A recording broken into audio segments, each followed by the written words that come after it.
જમ્મુ કાશ્મીરના પહેલગાંવ ખાતે આતંકવાદી હુમલામાં ભાવનગરના પિતા પુત્રનું મોત થયું હતું, જેમને શ્રદ્ધાંજલિ આપવા ભાવનગર ખાતે મુખ્યમંત્રી ભૂપેન્દ્રભાઈ પટેલ દોડી આવ્યા હતા। પરિવારજનોને સાંત્વના પાઠવી અને શોક વ્યક્ત કર્યો હતો।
મારું નામ નાથાણી સાર્થક છે। શું બન્યું? એટલે અમે પેલા ઉપર પહાડ ઉપર ઘોડા ઉપર ચડીને પહાડ ચડ્યા અને પછી અમે ટિકિટ અમારા થોડાક જણા આગળ પાછળ થઈ ગયા હતા, એટલે અમુકે ટિકિટ લઈ લીધી, અમુકે નહોતી લીધી, એટલે અમારે લેવાની હતી ને અમે લઈને સીધે અંદર ગયા અને પછી સીધું ફોટા પાડવાનું ચાલુ કરી નાખ્યું।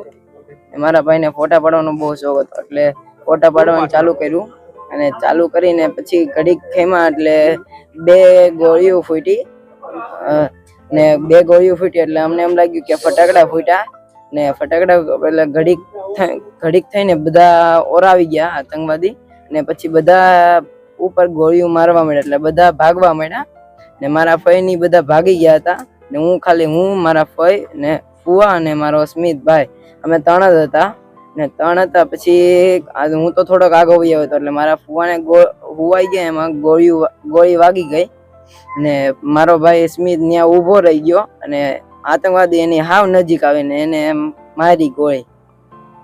કોઈ આર્મી ના જવાનો સુરક્ષા વાળા નહીં, ત્યાં એક કોઈ આર્મી ને જવાન એક કોઈ સુરક્ષા નહોતા ને પબ્લિક બહુ વધારે હતી, એટલે આતંકવાદીઓ નામ પણ પૂછતા હતા। ઈ તો મને નથી ખબર, પણ મારા ભાઈઓ થોડીક વાતચીત કરી હતી ને સીધી ગોળી મારી દીધી।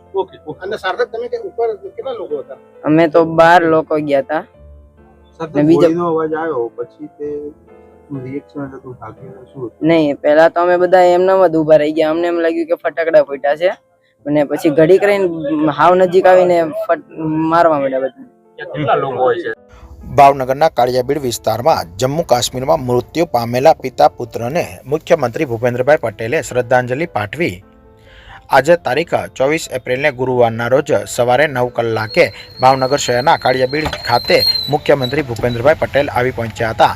ભાવનગર શહેરના કાળિયાબીડ વિસ્તારમાં રહેતા પિતા પુત્રના જમ્મુ કાશ્મીરના પહેલગાંવ ખાતે ગોળી વાગતા આતંકવાદીઓના હુમલાને લઈને મૃત્યુ થયા હતા. જે બંનેના મૃતદેહને ભાવનગર ખાતે લાવવામાં આવ્યા હતા. ત્યારે તેઓના નિવાસસ્થાને રાજ્યના મુખ્યમંત્રી ભૂપેન્દ્રભાઈ પટેલ ખાસ ઉપસ્થિત રહ્યા હતા અને બંને મૃતકોને મુખ્યમંત્રી દ્વારા શ્રદ્ધાંજલિ પાઠવવામાં આવી હતી અને તેમજ પરિવારજનોને સંતત્વના પાઠવી હતી. અને આ બંને પિતા પુત્રની અંતિમ યાત્રા એમના નિવાસસ્થાનેથી કાઢવામાં આવી હતી, જેમાં મોટી સંખ્યામાં સામાજિક રાજકીય આગેવાનો, સ્થાનિક લોકો સહિતના જોડાયા હતા.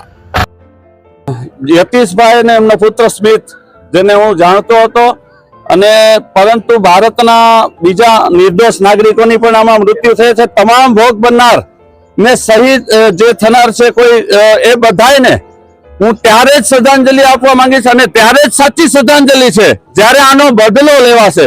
બદલો ફક્ત ને ફક્ત નાની મોટી સ્ટ્રાઇક એન્કાઉન્ટરથી નહીં મળે. બદલો લેવા માટે આપણે ભારત દેશ એક થઈ અને પાકિસ્તાનની ઉપર મોટો હુમલો કરવાની જરૂર છે અને એ દેશને એવી ખુમાર કરવાની જરૂર છે અને એનું નુકસાન કરવાની જરૂર છે કે એ એટલું સક્ષમ ન થઈ શકે બીજી વાર આટલો હુમલો કરી શકે.